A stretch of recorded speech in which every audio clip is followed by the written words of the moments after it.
Hey guys, Kevin, and for this Gopher project, we're doing a head review. I'm going to have a series of new head reviews coming up over the next month or so strap in. This one is Sidewallz Lacrosse's 2.0 defensive head. Now, why the defensive head? Because of the two heads they have, the offensive and the defensive, it's the same face shape.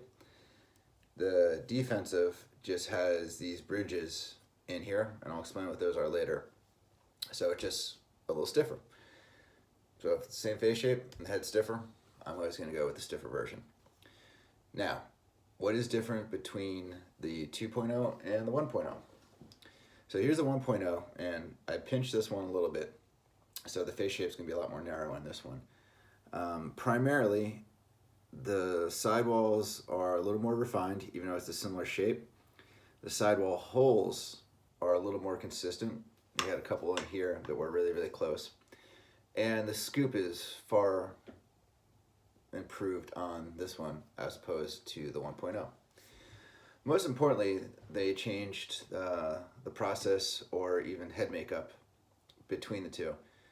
When they did the dyeing process, or however you want to call it, on this one, it came out a little more of a matte finish, where if you look at this one, you can see that it looks like it was actually just dyed.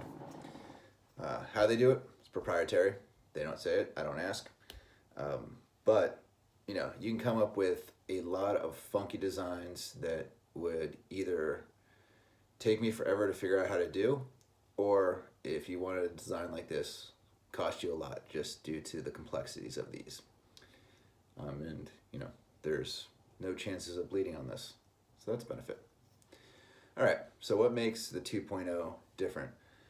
First and foremost, they have a temp lock, and if you're familiar with ECD and the DNA, or the STX in the Endurform, or the Omega series, what it is just something they do to the head that either makes it stiff or prevents it from warping in the heat. So that's an added key. The bridge tech.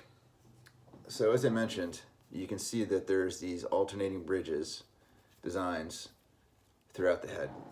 And much like when you see a bridge in real life, it gives added stiffness to the head without really adding that much weight. Like the defensive head isn't that much heavier than the offensive head. Another reason why I went with this. All right, force shift block. So the biggest thing people ask about these heads is, why is this here? You know, and what is done is it basically centers the gravity of the head, so the head doesn't tilt too far to one way or too far that way. It kind of keeps the head at an even keel. You know, and I have an extremely heavy old cut down side tie D-pull on this, and I haven't noticed any issues with it. All right, also the dual offset. So you have an offset up here, and then you have an offset where the scoop is. So what the claim is that it's going to get the ball out of your pocket quicker and be more consistent. I used it for several weeks. The review is kind of delayed due to an injury, and the best thing I can say about the head, and it's going to sound like a weird compliment, but I don't notice anything wrong with the head.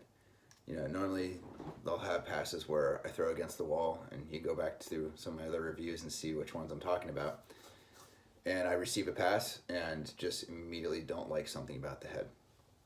So again, improved scoop, so the ground balls pull in a little quicker.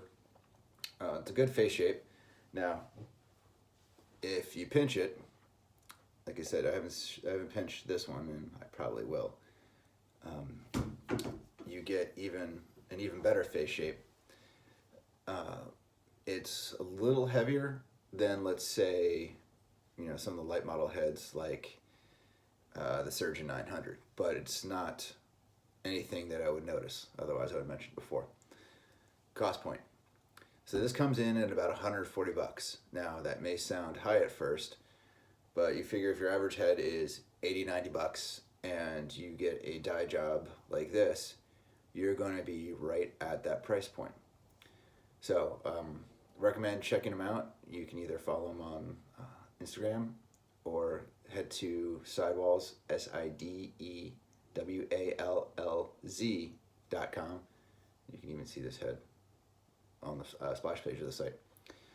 But if you have any questions, let me know. Hit me up with any comments, and look forward to the next review in about a week or so.